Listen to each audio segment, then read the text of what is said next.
Ladies and gentlemen, please welcome Governor Jan Brewer.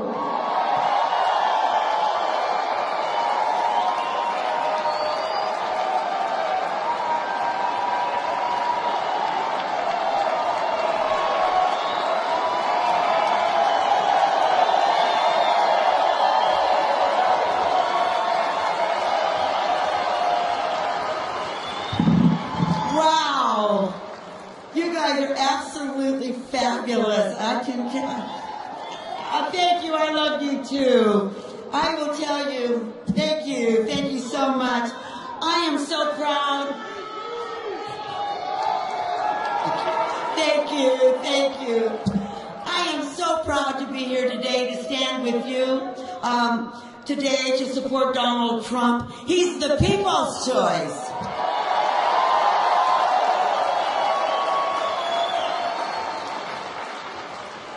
You know, some say that Mr. Trump doesn't have the temperament to be president.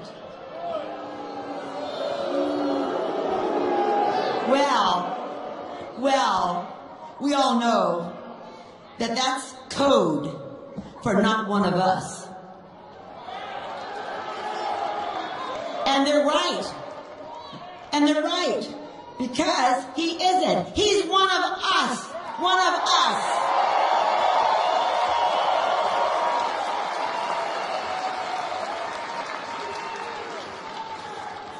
You know, Donald Trump, he will fight for us. And he will fight against radical Islamic terrorism.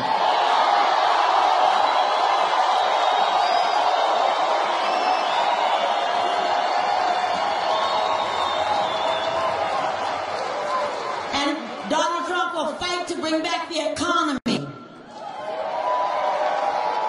And Donald Trump, he will bring jobs back to America.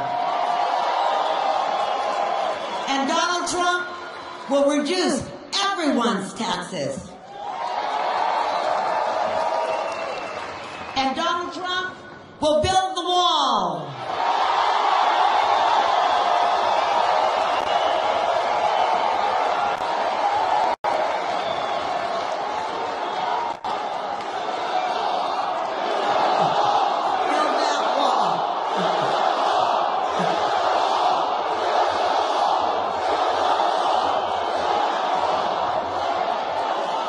And you know, Donald supports our military and our veterans and our law enforcement. And he's going to make America strong again. And he supports our Constitution. And he will protect our Second Amendment rights.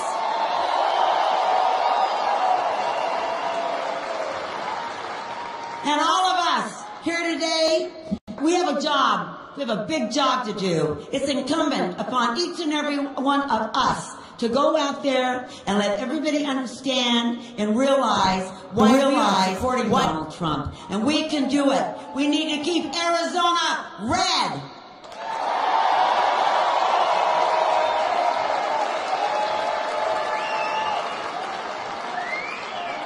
And it's up to us.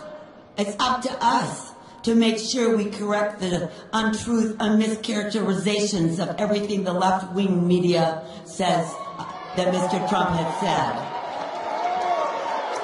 So, we've got a few more months to go, but I know we've got a team out here and we're ready to go into battle and take on Hillary Clinton and win. Win back America.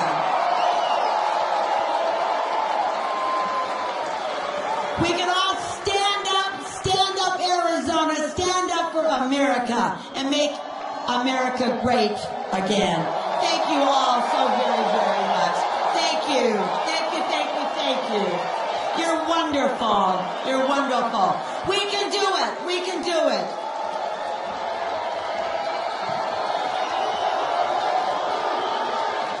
Please welcome Arizona Republican Party Chairman Robert Brown.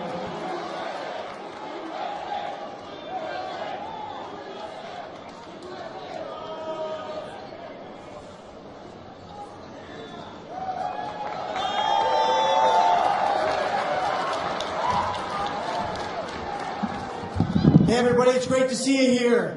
What's the name of the Republican nominee? What's his name? Let's hear it again. Who wants to make America great again? Who is going to make America great again?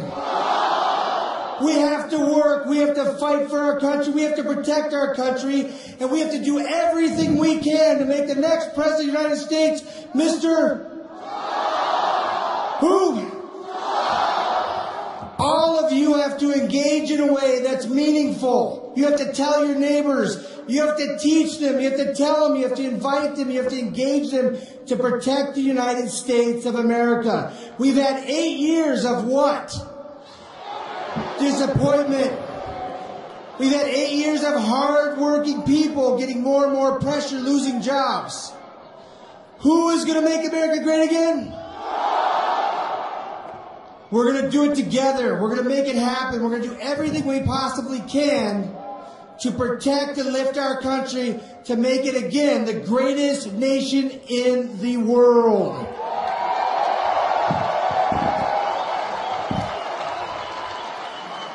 Our veterans have given their lives or shed blood for this nation.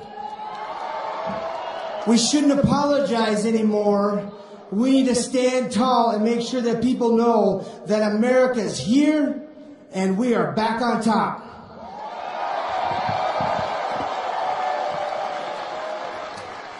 Now, people, one of the most disappointing things leading into this is we had calls of people that said they were afraid to come here because the protesters that were throwing eggs, bricks, striking people, taking away their First Amendment rights. Here's what I said to them: you guys don't need to be feared because Sheriff Joe's got this covered.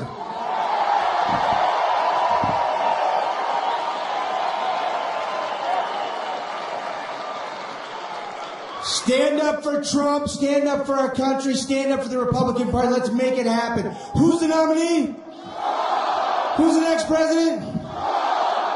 Let's win in November. Let's make it happen together. Thank you, everybody.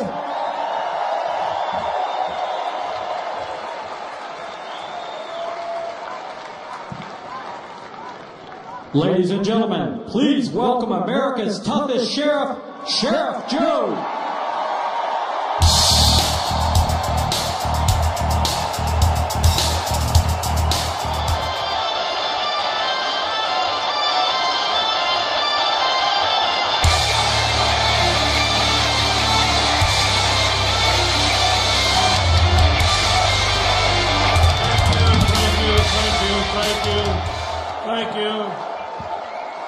Thank you. What was that, the last mile? That's a long mile there. Anyway, thank you. I remember about a year ago, almost to this month, that I was here introducing Donald Trump, and a lot of you were here at that time a year ago. I was very proud to be one of the first to stick by him a year ago, and I want to thank all of you that were here then, because I think that motivated him and brought him to victory in the Republican primary. So thank you for doing that.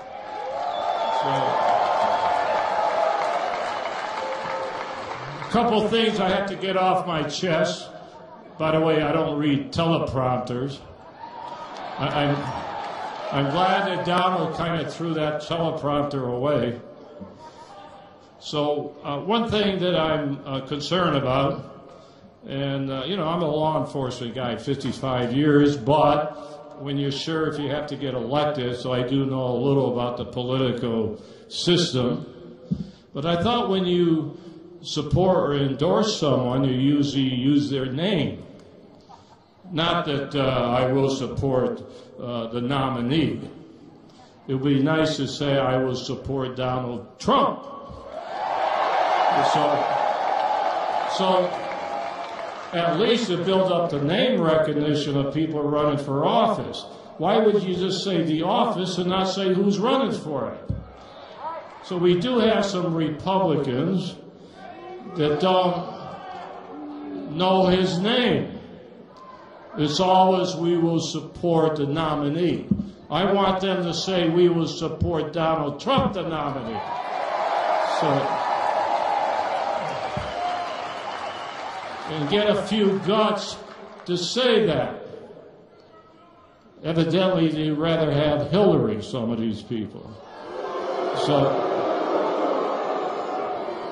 another thing I have to get off my chest, since I do love Arizona, although I'm not originally from here, lived all over the world. But I just heard over the media a couple of elected officials say that Donald Trump is not welcome in Arizona. I thought Arizona was part of the United States of America. So they're not saying we don't welcome all the people here from other countries illegally. They're not saying that. So don't go after our nominee, Donald Trump. You know how the game is played. Now, in March, we had another rally in the great town of Fountain Hills, Arizona. And you had some demonstrators trying to block the streets. So I had my deputies lock them up. So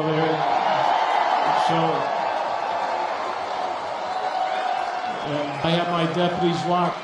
And by the way, they were just found guilty. And because of that, we have a great senator, and a great mayor. They have to be related somewhat. The Kavanaughs. So I see John sitting there. John. No, the only reason I mention him, he had a bill passed. So now instead of getting 30 days, maybe they'll get 6 months to demonstrate. So, John, I got to thank you for setting the groundwork for that. You had the guts to get out front and do it. And the what? Pink? Did you say pink? Anyway, when I introduced Donald the first time, 12 months ago, I remember what I said. First of all, I told everybody our birthday is on the same day, which is an honor. It's Flag Day, June 14th. To me or to Donald? Both, okay. Of course, the year is different. He's a little younger than I am. Thank you. Don't sing it. I got to keep going here. So thank you. Thank you. Then I said, there's a silent majority out there. I got a lot of good cheers when I mentioned that. That was a year ago, silent majority. There is a silent majority. It's not silent anymore. But yes, that's right. But I still think that you guys here in Arizona got him on going for the victory. I still believe that. And I think he does too. And here he is back again. Back again. The fourth time. I've been to his rallies. And that's another thing with the media. You know, I'm not having a rally. I'm kind of just talking. But usually when you have a rally, don't you say things? You get everybody motivated. You want everybody to cheer. And you say things. You drop some jokes here and there. How come every time he says one thing or two, everybody goes after him? I thought we have freedom of speech. You're able to speak your mind. So evidently a lot of people don't like him speaking his mind. They'd rather have him read teleprompters and follow the typical, the typical political way they do business.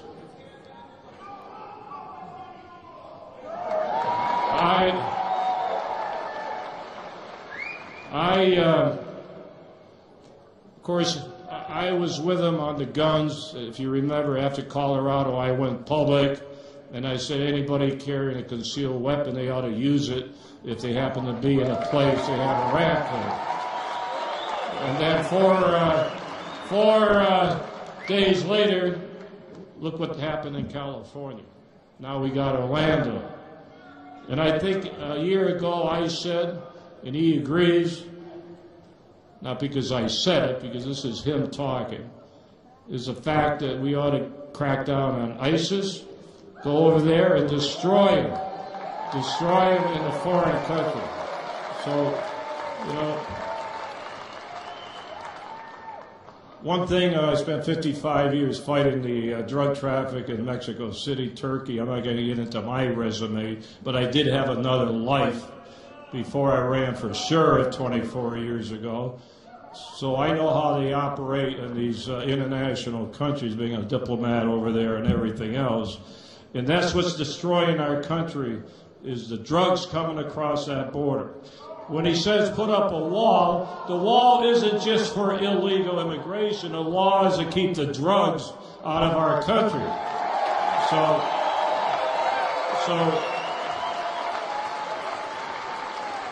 I remember when he was in New Hampshire, the same day, by coincidence, we locked up some people with 50 pounds of heroin, and he heard the people in New England, where I'm from, saying they were concerned about the heroin destroying their young people.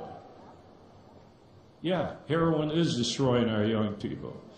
Now, having served in all these positions, meeting with presidents when I was over there, I learned one thing: the most important person in our government, next to the president, is the Secretary of State to do something in foreign countries regarding the drug traffic and other policy.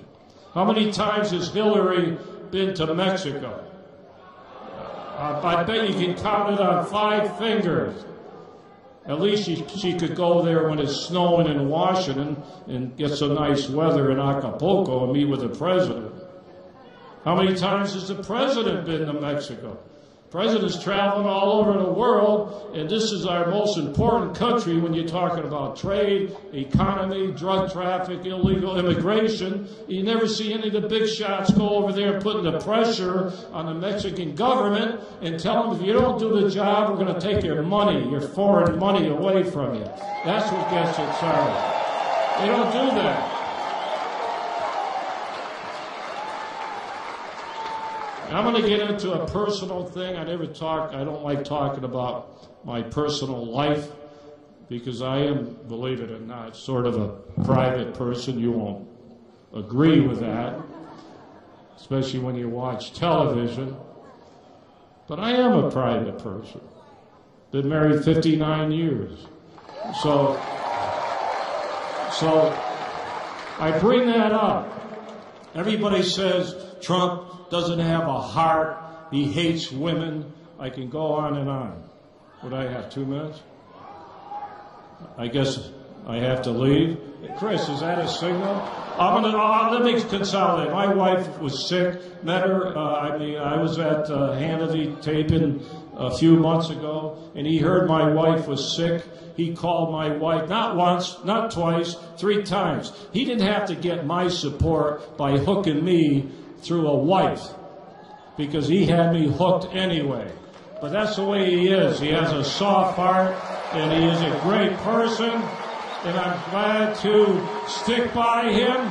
I'm going to stick by this guy to the bitter or sweet end. And thank you for doing that yourself. Thank you.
What's up?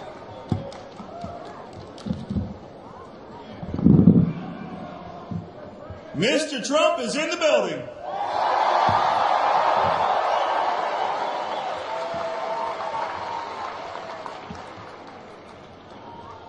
Well, my name is Jeff DeWitt, and I am honored to serve as your state treasurer and to represent Arizona in fighting for fiscal responsibility. Our country's political elite have forgotten that America was built with grit and hard work. And I don't believe they understand the economic ramifications of the laws they pass.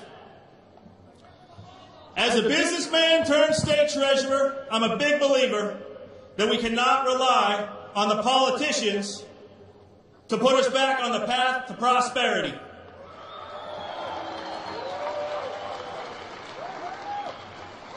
We need a conservative political outsider who understands what it means to build a business, make a payroll, and build the wall.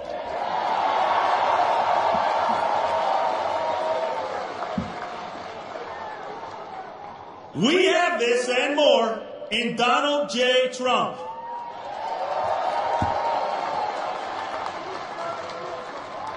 Our country is $19 trillion in debt and growing. According to the U.S. Treasury data, right now, our country takes in more tax revenue from all of us than ever in the history of the U.S. We take in more than $1 trillion a quarter, and yet the politicians are still spending more than we take in by hundreds of billions of dollars a quarter. During the last 7 years under Obama, I'm going to read you some numbers. 189. That is the number of days that President Obama has been on vacation.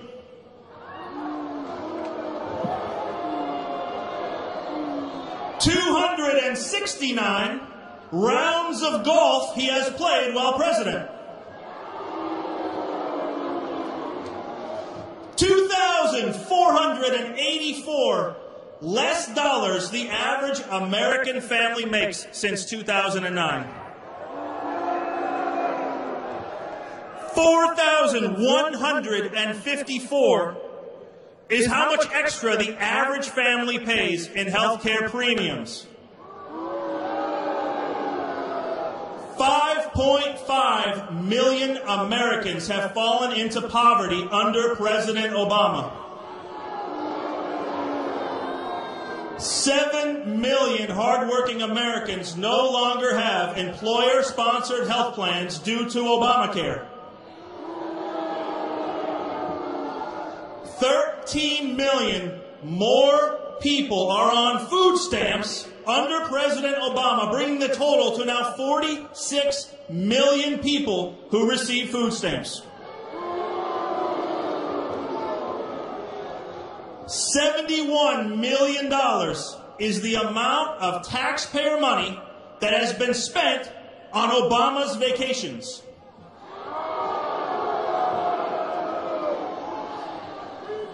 $3.4 billion of debt has been added each and every day under President Obama. $3.4 billion.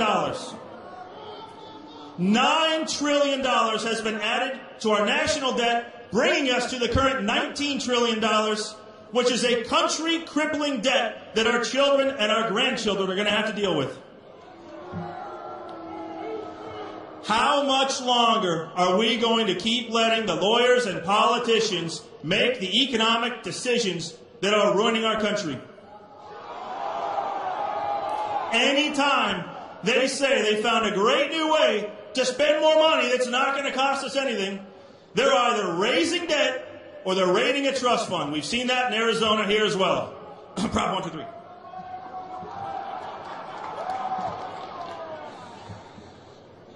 We have the chance to elect someone who is one of the most successful businessmen our country has ever produced.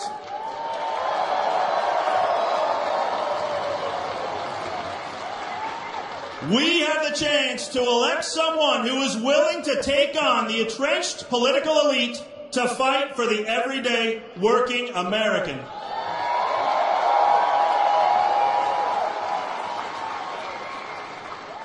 It is with great honor that I introduce to you the only candidate who can and will deal with our deficit and our debt.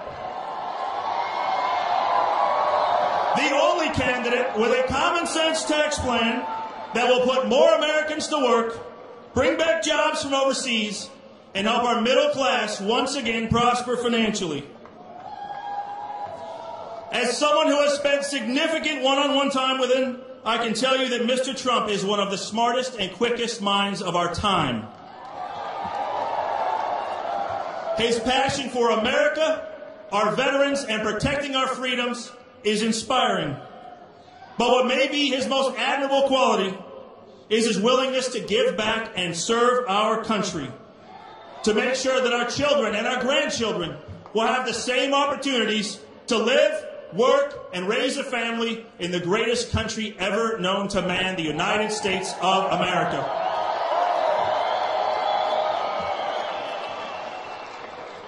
I have been proud to stand with Mr. Trump since before his campaign for president was announced, and to be the first elected official in the country to endorse him.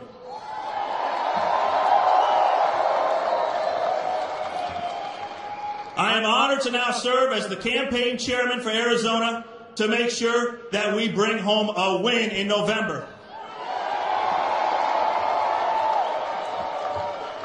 Donald Trump split votes with 17 primary opponents and still wound up receiving millions more votes than any candidate in the history of Republican primaries of this country. It is now our job, you and me, right here, to do everything we can to make sure he wins the general election. President Trump will bring economic opportunity to all Americans. President Trump will revive our manufacturing by making our trade deals smarter. President Trump will put Americans back to work again. President Trump will make America rich again. President Trump will make our military strong again.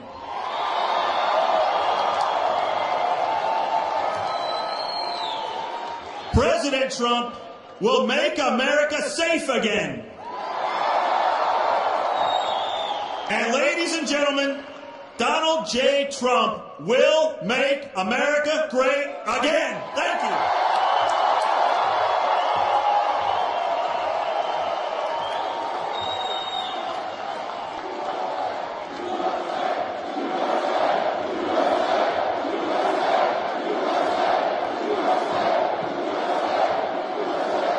Next, please welcome Stephen Miller.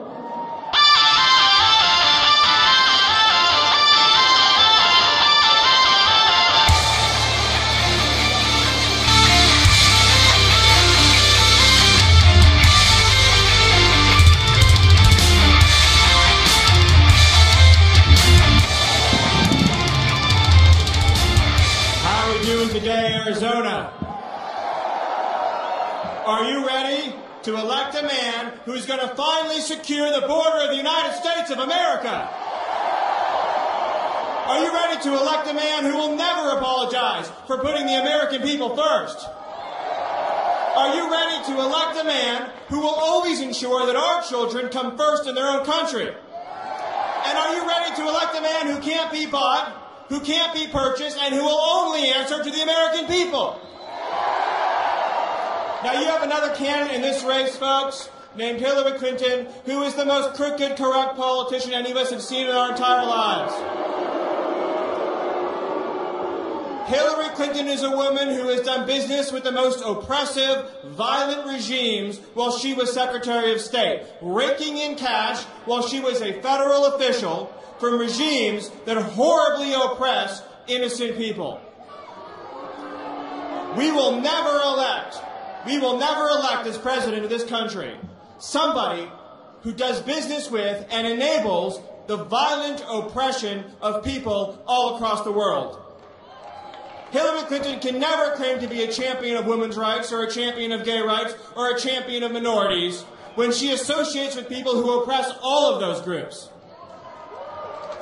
And she can never claim to be a friend of working people, folks, when she pushes open borders policies that drive down your wages, that undermine your schools, that undermine your hospitals, and that leave our most vulnerable citizens completely and totally defenseless. Now, on the other hand, you have a man who is endorsed by 16,500 Border Patrol agents. You have a man who believes that the men and women in blue need to be supported. You have a man who believes we need to rebuild the military of the United States of America. You have a man who believes that we need trade deals that protect American workers. And you have a man who believes that it's high time on the question of immigration that we protected the interests of American wage earners. Don't let anybody tell you you're not a good person because you want to secure your border. Don't let anybody tell you you're not a good person because you want to control immigration. And don't let anybody tell you that you are not a good person because you believe the American people should come first. Because folks, the definition of compassion is protecting your own neighbors. The definition of compassion is looking out for your own countrymen. The definition of compassion is protecting our most vulnerable citizens from the effects of open borders. That is compassion. What Hillary Clinton offers is heartlessness. What she offers is cruelty. What she offers is the suffering that comes with open borders, uncontrolled immigration, and the offshoring and destruction of American jobs. And I believe that the American people will seize this opportunity, this rare and special opportunity, to elect a man who's going to kick the special interests out of DC.